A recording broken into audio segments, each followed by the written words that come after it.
Bismillahirrahmanirrahim and welcome back to another video tutorial. Today MCQ is 101. The product of VRMS and IRMS is called. So the product of VRMS and IRMS is apparent power. Next is state variable analysis is used for modeling of dash type of system. So time in various system होता है जिसके अंदर variations जो हैं वो नहीं आती. अच्छा, arrow derivatives turbine don't have. तो एरो डेरिवेटिव्स में जैसे एरो ही लाइक एयर पहले इंक्लूड हो गई, तो हमारे पास जो फ़ैन है इसके अंदर नहीं होता. कंप्रेसर, फ्यूल टैंक और स्टेटर सारी चीज़ें होती हैं. नेक्स्ट आ गया commercial digital analog converter modules are available with precision rating from 6 to 18 bit तक उनके अंदर प्रिसीजन होती है. तो ऑप्शन डी. नेक्स्ट है in superposition theorem all voltage sources are replaced by.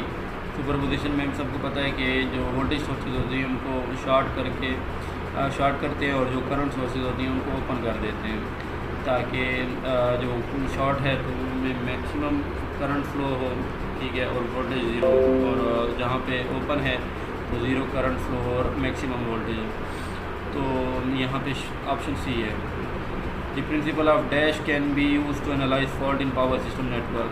तो ये फॉल्ट सिस्टम जब हम एक एंड को शॉर्ट कर देते हैं दूसरे के थ्रू एनालिसिस करते हैं, तो वो कौन सी मेथड होता है, वो होता है हमारे पास superposition method. In submarine power system power is transmitted through dash cables. तो केबल्स के थ्रू, किस केबल के थ्रू होती है, तो इसमें है हमारे पास हाई वोल्टेज डीसी करंट. कोई सी बात है, एसी करंट वहाँ पे अवेलेबल नहीं होता. ट्यूनिंग सर्किट जो है RC snubber circuit is use to limit the rate of dash in off state. तो हमारे पास जो स्नबर सर्किट है वो राइज ऑफ वोल्टेज जो है वो SCR में ऑन इन स्टेट में प्रोड्यूस करता है. अच्छा, उसके बाद हमारे पास है which system is use for DC to DC high voltage gain. तो हमारे पास हाई वोल्टेज गेन के लिए डिफरेंट डिवाइसेस में यूज़ हो रही है. बैटरी बैकअप भी यूज़ होता है, सोलर एनर्जी कन्वर्जन सिस्टम भी यूज़ होता है, फ्यूल भी है, और हाई इंटेंसिटी डिस्चार्ज लैम्प. तो यहाँ पे ऑल ऑफ दी अबव है. अच्छा, यूनी जंक्शन ट्रांजिस्टर जो है UJTs have same characteristic like FETs. इनमें जस्ट एक ही सर्किट होता है, और स्विचिंग के लिए 3 टर्मिनल डिवाइस यूनी जो मतलब है हमारे पास जंक्शन एक ही अंदर इसके अंदर इंक्लूड होता है. अच्छा, rechargeable batteries are PB batteries are of secondary type, जो कि रिचार्जेबल बैटरी. प्राइमरी बैटरी जैसे लेड एसिड मतलब कि जो नॉर्मल रिमोट बैटरीज हो गई, तो ये हमारे पास नॉन रिचार्जेबल है. इलेक्ट्रोकेमिकल जो होती हैं वो नॉर्मल बैटरीज में लिथियम भी आ जाती है, सारी चीज़ें उसके अंदर इलेक्ट्रोकेमिकल रिएक्शन से प्रोड्यूस होती हैं. अच्छा, 112 how is load modulated in load flow analysis. तो कांस्टेंट पावर के थ्रू ये हमारे पास लोड जो होता है वो मॉड्यूलेटेड और मॉड्यूल हो जाता है. Superposition theorem is applicable to. Superposition linear system के लिए एप्लीकेबल है, ठीक है, मतलब इंडक्टर वगैरह आ जाए तो वहाँ पे एप्लीकेबल नहीं होता. उसके बाद हमारे पास है 4 wire are available in system. तो डेल्टा में हमारे पास 3 वायर होती हैं, जो ग्राउंड होती है वो वायर की कॉस्टिंग वगैरह को सेव करने के लिए और हायर ट्रांसमिशन के लिए हम डेल्टा यूज़ करते हैं. तो 4 वायर में हमारे पास स्टार होता है, ठीक है, उसमें ग्राउंड भी इंक्लूड होती है, 3 फेज होते हैं हमारे पास.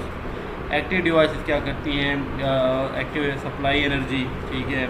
तो ये मतलब कि कंसिडरेबल था कि जैसे ही हम देखते हैं कि ऑप्शन ए मतलब पूरा उतर रहा है तो हम उसी को सेलेक्ट कर लेते हैं, लेकिन हमें ना पूरी स्टेटमेंट पढ़नी चाहिए. एक्टिव डिवाइसेस के साथ एब्जॉर्ब एनर्जी तो नहीं हो सकता.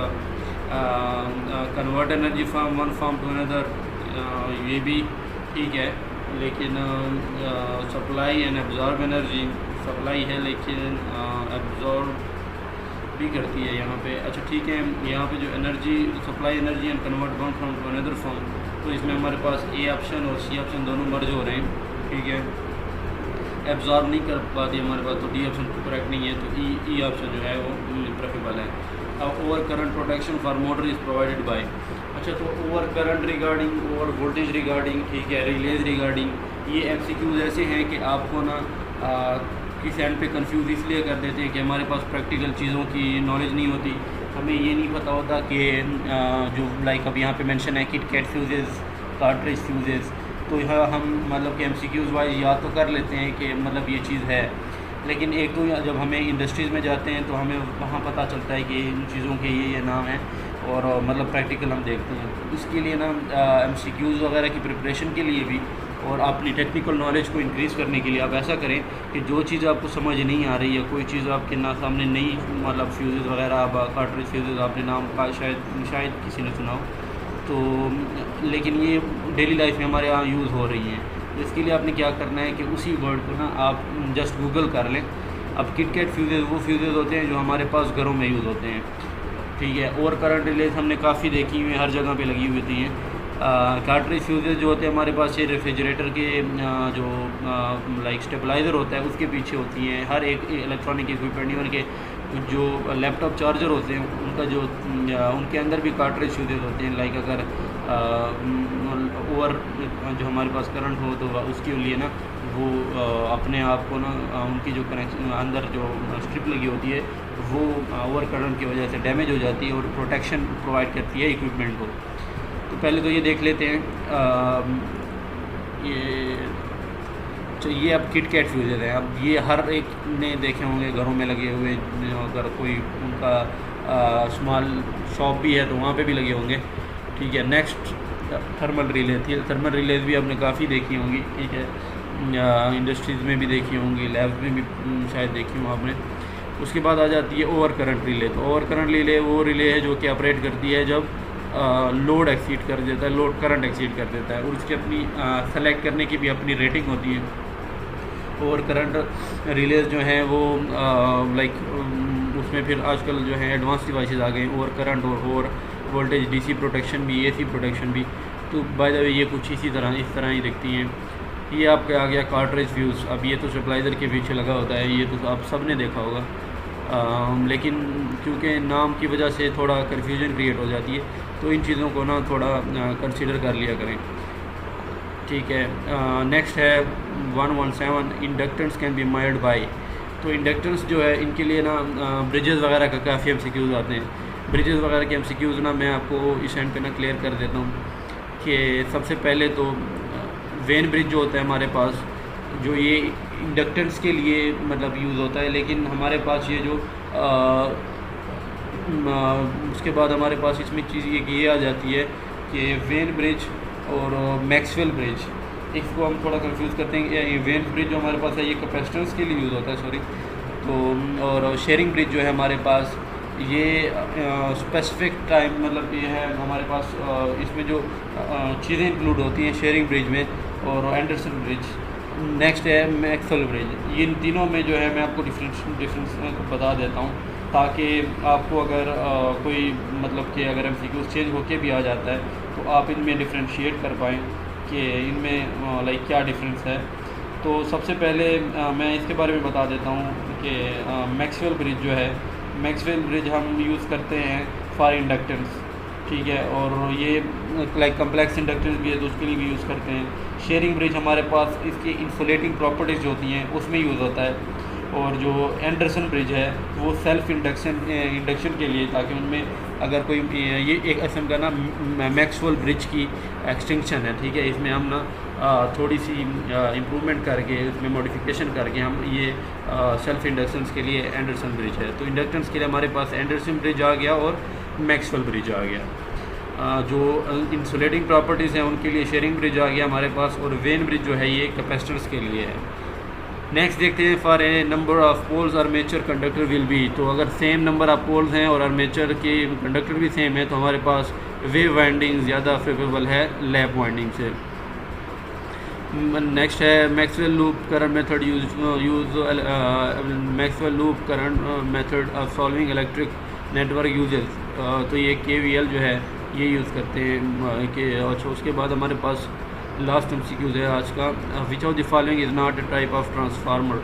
तो रेजोनेंट ट्रांसफार्मर भी है, लेमिनेटेड कोर ट्रांसफार्मर भी होता है, सिंगल इंस्ट्रूमेंट जो कि मेजरमेंट के लिए यूज़ होता है वो भी है, फेरेट कोर जो है ये भी ट्रांसफार्मर है, कास्ट आयरन ट्रांसफार्मर जो है ये कहीं पे नहीं है।